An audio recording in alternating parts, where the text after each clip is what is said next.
to another edition of the Joanna McNamee Show. I'm Andrew Joyce, your host, joined by the head coach of the U-Pike women's basketball program, Joanna McNamee. And Coach, before we went on the air, you said here we are talking about back-to-back losses once again. How frustrating is that for the head coach of the women's program? Beyond frustrating.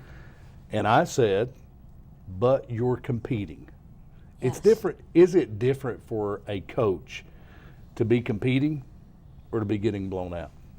Oh, yeah, because getting blown out, well, I don't even know how you'd handle that as a coach, to Right. tell you the truth. So, but competing is so frustrating because we're so close. Sure.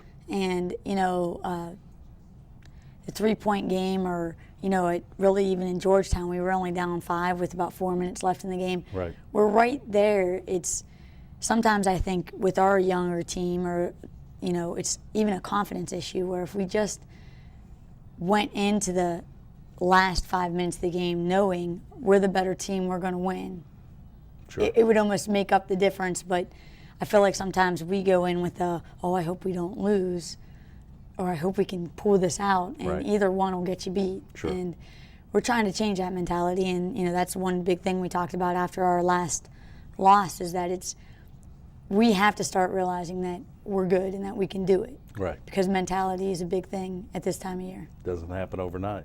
No. Takes a little while. Yeah.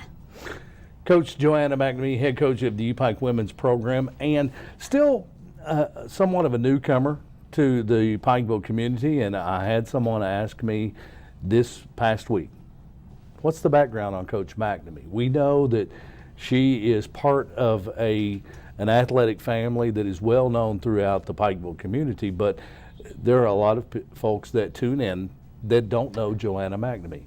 Let's back up to one of our first shows, and let's talk about Joanna McNamee again. Let's talk about some of your basketball background for those that are tuned in that don't know that story.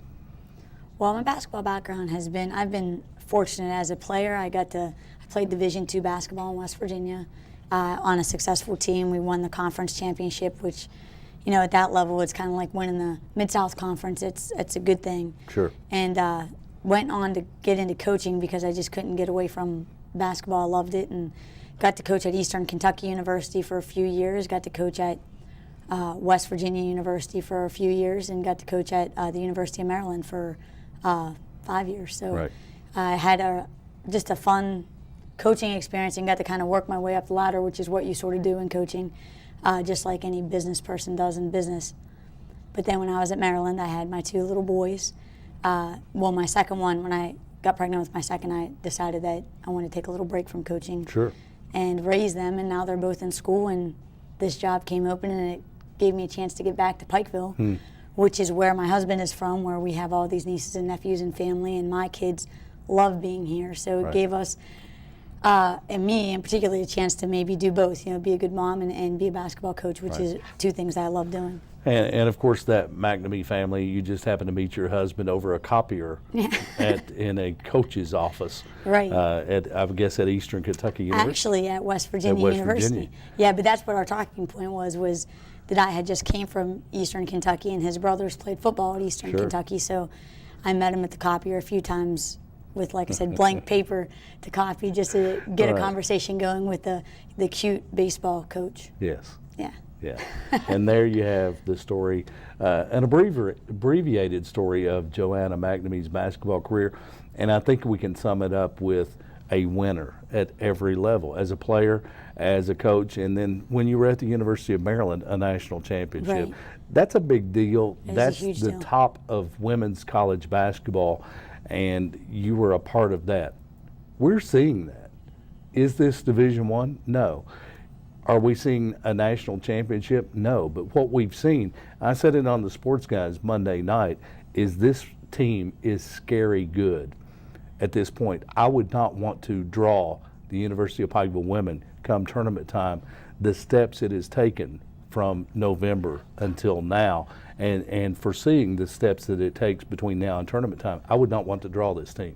Well, thank you. That means a lot, and I hope I got to get our players to think like that, to realize that we're Do better. you need than, a speaker? Right. Because I'm believing it.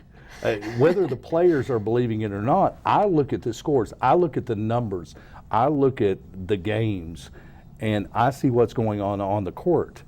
And I don't know how they don't see that this team will strike fear into opponents when tournament time gets here, because this team is that far away. You've had new additions, and when you get new additions, you're expecting depth, and you run into illness. So that's not there yet. But you don't want this team to be middle of January where you want them to be tournament ready. This team is scary good come tournament time. Yeah, and like you kind of said, I'm excited to where we can get our entire team on the floor together. Sure. You know, we really thought we were going to have that at that Cumberland's game, but we had 2 kids come down with the flu, one being Candace Porter, who starts for us. So if we could just get, you know, everybody together, and again, we're still, even tonight's practice, since we actually had 3 girls end up with a type A flu. So they still won't be at practice tonight, but tomorrow hopefully will be but they're going to be a week, I know, but just to get us all together with our transfers that finally got eligible, just to see what we have. Great stretch run we anticipate for the U-Pike women.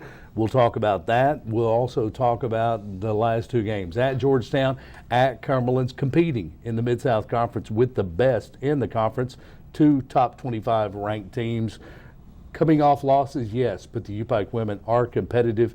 This is a team that will be dangerous come tournament time. We'll also step into the Bears Den and meet one of the newest members of the U-Pike women's program. It's the Joanna McNamee Show. It's presented by Appalachian Wireless, and we'll be right back.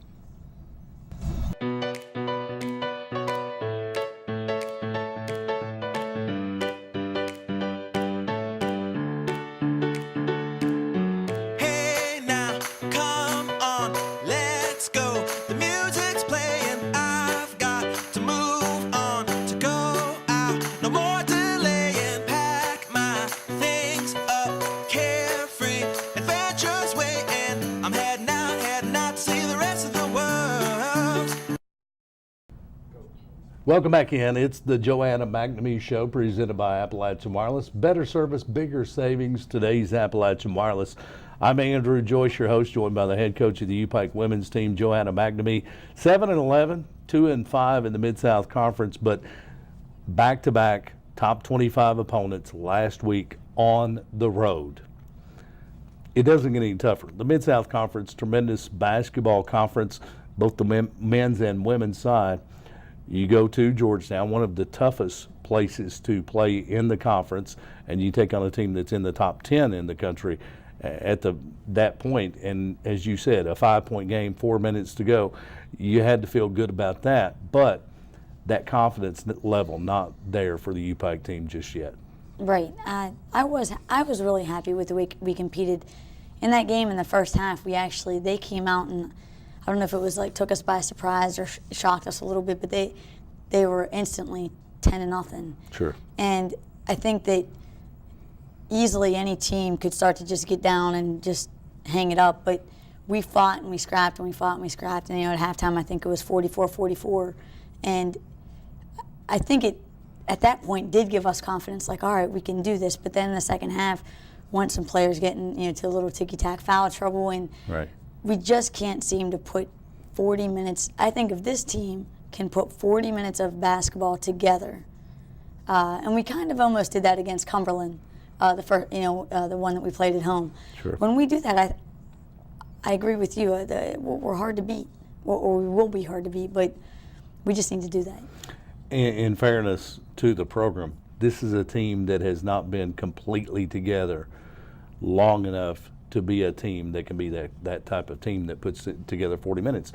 You just had a new addition leading to the Georgetown game. Right. We had 2 new additions for those games, and one being our guest tonight, Kalila, and then the other one, Lakeria Crowder, had just made it for the Cumberland's game. Sure. She'd gotten eligible on Friday. Right. So they were. You're right. Our chemistry, I definitely think, on Saturday's game was a little off. Not having a couple players because of the flu and having new additions, and we just couldn't seem to find our chemistry out there. Yeah. But the mojo's not there. but still competing. We'll take a look at the highlights first from U-Pike at Georgetown, and we'll see Q, Kalila Quigley. We'll refer to her as Q. First free throw attempts, down 10-0. You see this great start for the Georgetown women, and there's Q nailing the first free throw. We see her first action. She will be a guest later on the show. And she'll step back. There's Lido shooting a 3. How about that? Bears working down Cheyenne, low. nice Cheyenne move. Madden had a good weekend. She did. She did. And there's Q again. That's it's a great, strong move inside. Just up and under. And here's Step some out. good ball movement. Lido Yep. with the assist and another 3 for the U-Pike women.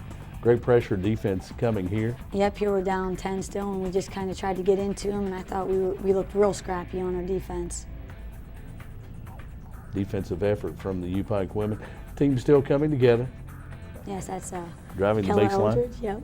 And Kella Eldridge with the shot. Q, step back, nails the 3. And there she is again with a miss, but here comes Cheyenne. Strong move.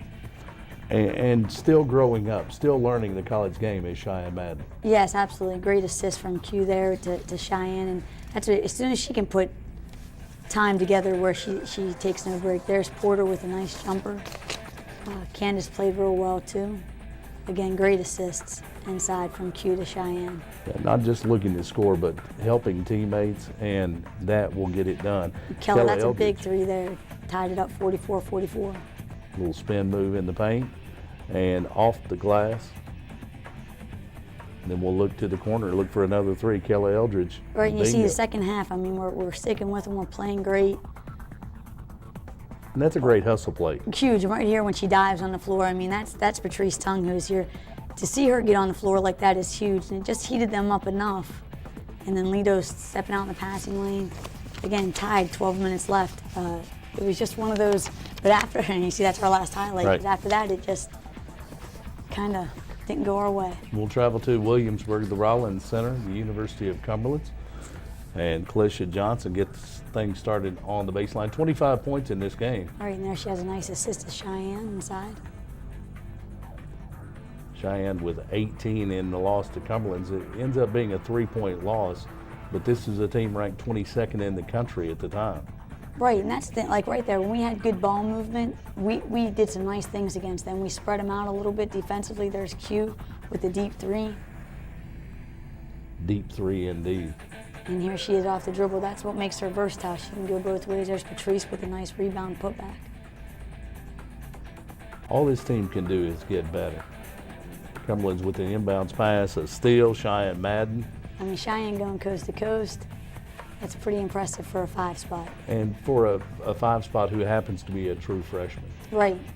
And another true freshman right there, and Patrice taking it left-handed with the left-handed finish. Great play from the younger players. You get the additions. Here's another long 3, and that's Drano. Yep. Patrice has been shooting the ball really well from the outside. There's Q with the dropping a long bomb there again. Cheyenne inside. Just a spin, draws the foul, and 1. Driving the paint, great dish, great teamwork, and Yep. Cheyenne gets the finish.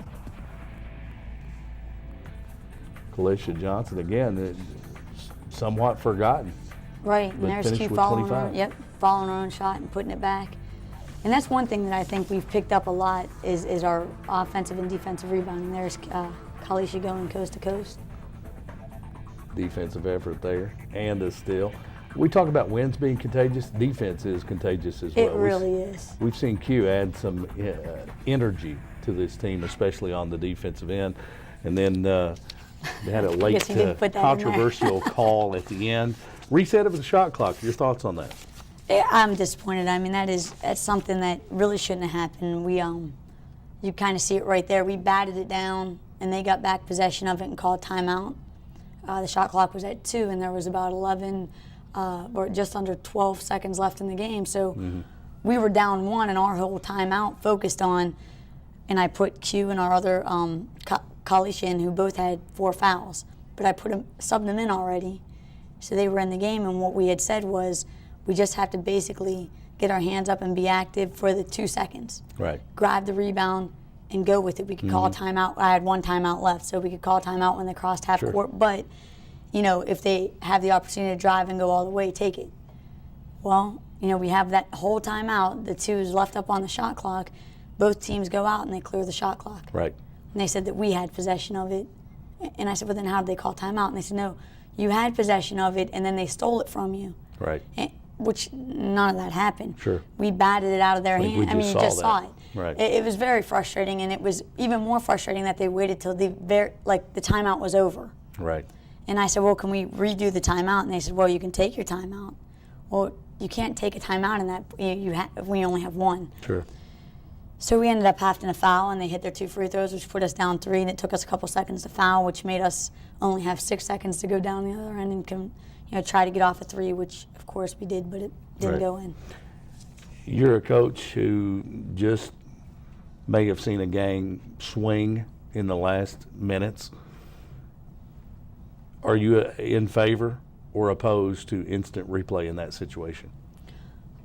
I'm always in favor of instant replay because I think there's just so much human error for referees, and it's not even fair to them. I'm sure they believed they were doing the right thing. Sure. But I don't know that every school at this level especially has the ability to and the finances to make that happen. But I would love it if they could. We're going to make it happen. That'd be great. It's coming. Technology's changing, and we're bringing instant replay to NAI basketball. But Stay even on tuned. the lack of instant replay in that situation, they should have let us redo the timeout. Sure. I think the officials want to get it right. Sometimes they don't have the resources. Upike Falls twice over the weekend. Coming up, a homestand, back-to-back home games. We'll talk about those. Rio Grande and Shawnee State University coming up Thursday and Saturday at the Expo. A chance to see this team, possibly for the first time this season at full strength. We'll be rejoined by Coach Joanna McNamee. We'll step out and take a break. When we come back, we'll be joined in the Bears Den, the newest member of the Upike women's team. Just call her Q. We'll let you know the full name when we come back. It's presented by Appalachian Wireless.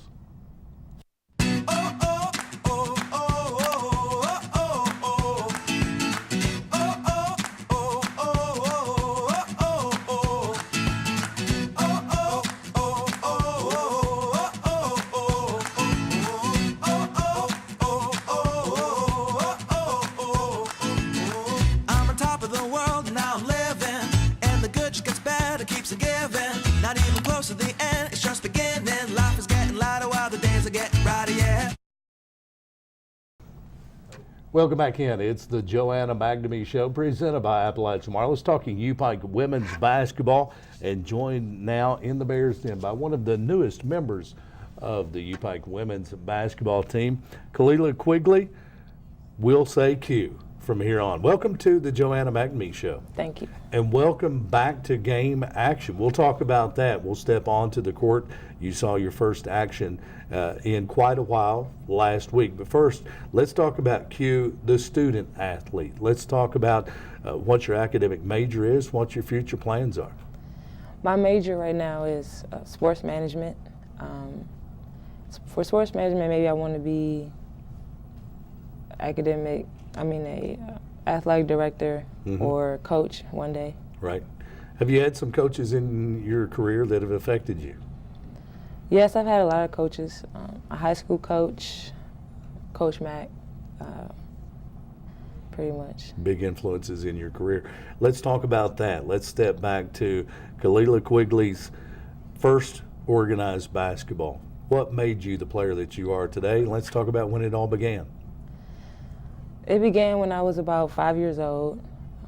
I always looked up to my god brother. He went to Georgetown University. Right. I always was behind him and always wanted to be like him. So just growing up watching him and wanting to be like him was probably my biggest influence. Imitating him. Yeah. Any games that took place in the driveway between you and he? Oh yes, a lot. Who won those games? He won most of the time, but I tried. There you go. Let's talk about your high school career and then your journey through college basketball and how you arrived at Upike. I went to high school in Maryland, Paint Branch, We won a state championship when I was a junior. We went to the States when I was a senior and we lost. And my first year in college, I went to Boston University, and then I transferred to Bethune-Cookman in Florida. Right. Then ended up at Pikeville University, meeting Coach Mack from Maryland, Sure. same as me. So. Right. Did that have an influence on you coming to the University of Pikeville, the fact that Coach McNamee had spent time with the University of Maryland program? Oh, most definitely. That had a big impact, you know, being from that area and knowing a lot of the players that I played against was a big difference. And you arrive at the University of Pikeville more than a year since you've last seen playing action. How did it feel to step back on the court in uniform in a game that counted last week? It was great. I was nervous, but I was anxious at the same time. But it was a great feeling to play again. Played pretty well. 2 games over the weekend at Georgetown, at Cumberland's, arguably 2 of the top teams in the Mid-South Conference. On the women's side, you averaged 14 points a game, 5 rebounds, nearly 4 assists in the weekend. How close do you feel like you are, in your opinion, to being the player that you can be again? Pretty close. To have 2 games under my belt, you know, I'm getting to where I need to be, but a couple more games, I should be closer to where I should be. Talked with Coach McNamee. She's terribly frustrated. She doesn't like a 7-11 record. She's a winner, and we don't settle for those either. We want to see the wins, but I've seen this team change. I've seen a competitive nature in this team. This team's not getting blown out. What's the mindset in the locker room among the players? I don't want to know Coach's opinion. I don't want to hear all that. I want to hear what the players think. Do the players believe that this is a team that can be scary good by tournament time? Most definitely. The team, we're growing together. Chemistry is getting better each and every day in practice. We believe we can compete with the best team in the conference. We believe we can get to the tournament and do great things. And it all starts with the next win. And after we win that, we don't see ourselves losing again. The next one, Rio Grande, Thursday night. Let's get it then. Most definitely. Let's get a little win streak rolling and take it into tournament time with us. Kalila Quigley, we call you Q. 5'11" junior out of Bowie, Maryland, our guest in the Bears Den. Welcome to the UPike Women's Program, and we want to wish you luck the rest of the year and in your career here at the University of Pikeville. Thank you. A welcome addition to the UPike Women's Program, and we'll talk with Coach Joanna McNamee about this new addition and 2 games coming up this week at the Expo Center, Rio Grande and Shawnee State coming up when the Joanna McNamee Show returns right after this.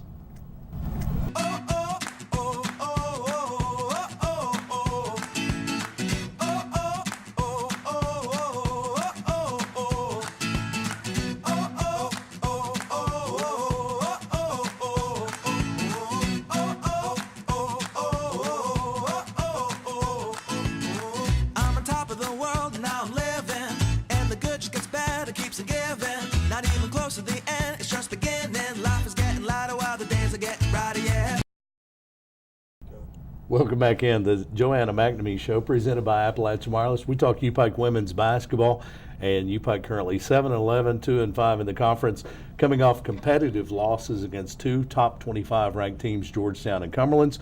Back at home at the Expo Center Thursday, a 6 p.m. tip-off, then Saturday at 2.